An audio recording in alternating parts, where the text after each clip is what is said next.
Alhamdulillah, kita bisa melanjutkan kembali pembahasan kita berkenaan dengan surah Al-Baqarah. Allah Subhanahu wa taala berfirman di dalam Al-Qur'anul Karim, "Wallati takhafuna nushuzahunna fa'izuhunna wahjuruhunna fil madaji wadribuhunna fa in ata'nakum fala tabghu 'alayhinna sabila innallaha kana 'aliman kabira." Al-Qur'an mengatakan bahawa perempuan-perempuan yang sudah jelas menampakkan nurhakanya, kurang menghormati kepada suami, bersuara lebih banyak, tinggi nada bicaranya kepada suami, nah ini gelagat istri yang durhaka. Sehingga apa yang mesti kita lakukan? Bagaimana suami yang takwa kepada Allah Subhanahu wa taala menghadapi masalah ini? Yang pertama adalah tugas kita, fa'izuhunna, berikan dia nasihat. Nah, kalau sudah dinasihati berkali-kali tidak mahu, wahzuruhunna fil madaji, jangan tidur sekamar. Maksudnya pas hendak tidur beda kamar. Kita tidur di ruang tamu, istri tidur di kamar. Nah, kalau tidak mempan juga, istri tetap seperti itu menampakkan durhakanya kepada suami, maka dilanjutkan lagi ayatnya, wadribuhunna, pukul mereka. Jika ujar ulama tafsir mengatakan pukul mereka dengan sapu tangan contohnya. Nah, ini memukul bukan hendak menyakiti, tapi hanya memberikan isyarat bahwa kita ini sangat marah kepadanya. Karena dinasihati berkali-kali tidak mempan, pisah tidur pun tidak mau berubah juga, demikian itu tidak mempan juga, barulah kita berpikir tentang bagaimana cara dan solusinya yang terbaik. Sehingga proses menuju talak itu sangat jauh, tidak sembarang-sembarangan talak, sangat jauh prosesnya. Kemudian Allah Subhanahu wa taala melanjutkan lagi ayatnya, fa in ata'nakum, jika istri ini sudah mulai taat kepada kalian, fala tabu 'alaihinna sabila, maka kita tidak berhak lagi untuk memarahinya. Sehingga demikianlah aturan-aturan daripada Al-Qur'an kepada orang-orang yang hendak takwa kepada Allah Subhanahu wa taala dalam perselisihan rumah tangga. Tentu suami yang terbaik ialah suami yang paling baik terhadap istrinya. Nah, sekarang gantian. Yang jadi masalah ialah suami. Istrinya baik, suami yang pula yang tidak baik. Sehingga suami ini menimbulkan sifat yang tidak disukai oleh istri. Membuatkan istrinya tidak suka, membuatkan istrinya marah dan tidak lagi mencintai suami, maka Al-Qur'an Karim memberikan jalan yang terbaik. Fa in khiftum alla yuqima hududallahi fala junaha 'alaihima fima ibtadat bih, tilka hududullahi fala ta'taduh, wa may yata'adda hududallahi fa ulaika humuz zalimun. Kalau perempuan ini sudah melihat gelagat bahawa dia tidak lagi mahu mencintai suaminya, tidak menghormat lagi kepada suaminya dan tidak sayang lagi kepada suaminya karena alasan-alasan yang membuatkan ia melakukan hal yang demikian itu, maka perempuan punya hak mengusulkan kepada walinya atau kepada hakim untuk minta cerai dan mengganti kembali, dalam istilah fikih khulu namanya, karena ulah daripada suami, baik akhlaknya, baik sifatnya, baik tanggungjawabnya yang tidak diberikan kepada istri, yang mana itu menyebabkan istri tidak lagi sayang, tidak lagi suka dan tidak lagi menghormati kepada suami, maka boleh dia mengusulkan hal yang demikian itu. Dan jika hakim memutuskan, maka laki-laki mesti menceraikan, ganti mahar, berapa dulu maharnya maka balikkan. Nah, itulah aturan-aturan daripada Al-Qur'anul Karim. Nah, lain halnya kalau istri ini meminta cerai kepada suaminya karena terpikat oleh laki-laki lain, maka itu haram mencium bau surga. Dia ini sudah punya suami, kemudian terpikat hatinya kepada laki-laki lain, karena itu dia hendak meminta cerai kepada suami, maka ini perempuan fa'arafun 'alaiha rahilatun jannah, haram atasnya bau-bauan surga. Demikian juga sebaliknya. Maka apapun yang kita perlukan dalam kehidupan kita sehari-hari, baik dalam urusan rumah tangga,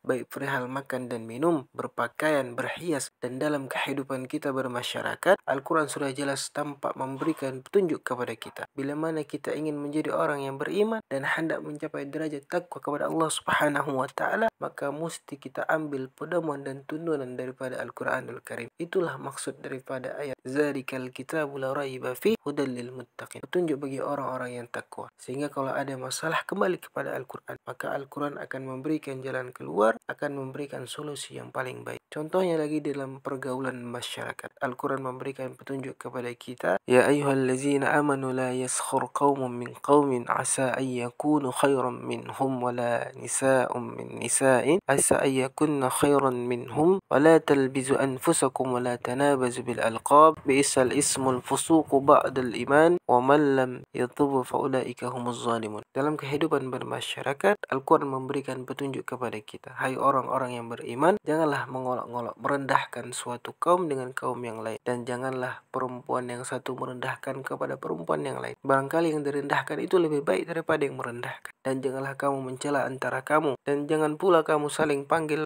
dipanggil dengan gelar ataupun dengan julukan yang orang itu tidak ridha dengannya kecuali gelar itu yang disenangi oleh orang yang digelar. Nah, ini Al-Quran langsung mengatakan wala tanabazu bil alqab, jangan berpanggil-panggil dengan gelar yang orang itu tidak suka dengan. Kemudian dilanjutkan lagi ayatnya, ya ayyuhallazina amanu ijtanibu katsiran minadh-dhanni inna ba'dadh-dhanni ismu. Dan jangan pula suka buruk sangka kepada orang lain, karena buruk sangka itu adalah dosa. Wala tajassasu, dan jangan hendak mencari tahu, meneliti, mencari-cari kesalahan orang. Wala yakhtab ba'dukum ba'dha, dan jangan kita berani sekali-kali menggibah orang. Nah, demikianlah kalau kita hendak bertakwa kepada Allah Subhanahu wa taala. Nah, kemudian kita ambil contoh lagi daripada Al-Quran bagaimana hendak mencari penghidupan di alam dunia ini. Allah Subhanahu wa taala berfirman di dalam Al-Quranul Karim, wa ahlallahu al-bai'a wa harrama ar-riba yamhaqkumullahu ar-riba wa yurbis sadaqat. Di sini Allah memberikan petunjuk kepada orang-orang yang beriman yang hendak bertakwa kepada Allah Subhanahu wa taala bagaimana mencari sumber penghasilan atau rezeki. Allah memberikan petunjuk, wa ahalallahu al-bai'a wa harrama ar-riba. Allah telah menghalalkan jual beli, wa harrama ar-riba, mengharamkan riba. Jadi jual beli atau perniagaan, perdagangan adalah salah satu petunjuk Allah kepada orang-orang yang beriman yang hendak bertakwa kepada Allah untuk mencari sumber penghidupan di alam dunia ini. Dan Allah melarang keras mencari rezeki dengan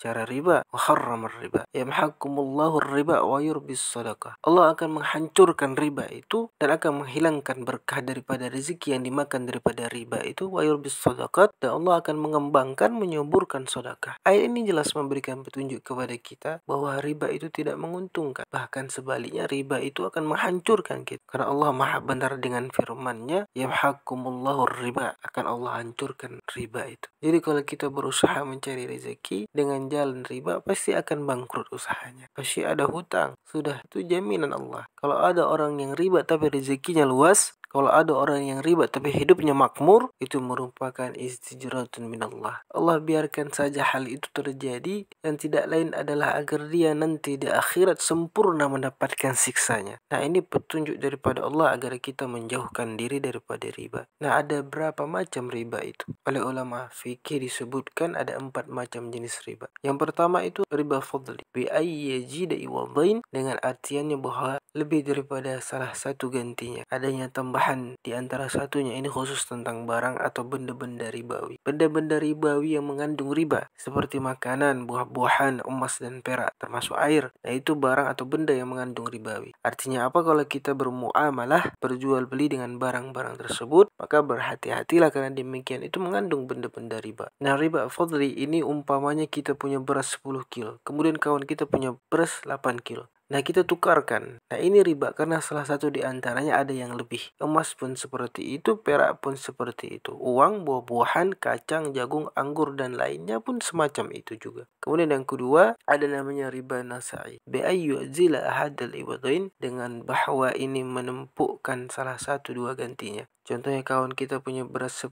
kilo. Kita bilang sama dia kalau hendak menukarkan berasku 10 kilo dengan engkau punya beras. Kemudian pada saat pertukaran kita ambil berasnya. Kemudian kita bilang, aku tempo dulu nanti aku kasih engkau berasku. Sehingga kita menunda waktu pertukaran dalam waktu yang tidak tentu. Maka itu pun disebut riba nasai. Kemudian yang ketiga ada namanya riba yadhi. Bi ayyu fariqa qabla al-qabdi, dengan bahwa dia berpisah sebelum serah terima. Contohnya, ini barangku beras sekian-sekian dan engkau pun punya beras sekian-sekian, sama. Tapi belum lagi serah terima, sudah ditinggalkan. Nah, itu namanya riba juga. Sehingga barang-barang itu mesti ada yang mengandung barang ribawi, macam makanan, buah-buahan, emas, perak, air, dan lainnya. Nah, lain hal kalau baju, itu tidak mengandung unsur riba. Contoh semisal kita punya 1 lembar baju dan kawan kita punya 2. Nah, kemudian kita tukarkan, itu tidak apa-apa. Ataupun juga barang-barang bangunan contohnya. Itu tidak apa-apa karena tidak mengunsur ribawi. Dan kemudian yang keempat, riba qardi, riba hutang. Nah, ini yang banyak kita lakukan. Kullu qardin zarra manfaatan lil muqrib, tiap-tiap hutang yang ada manfaat bagi yang menghutangi, termasuk bunga, itu ada manfaat bagi yang menghutangi. Contohnya, kita menghutangi orang 1 juta rupiah. Kemudian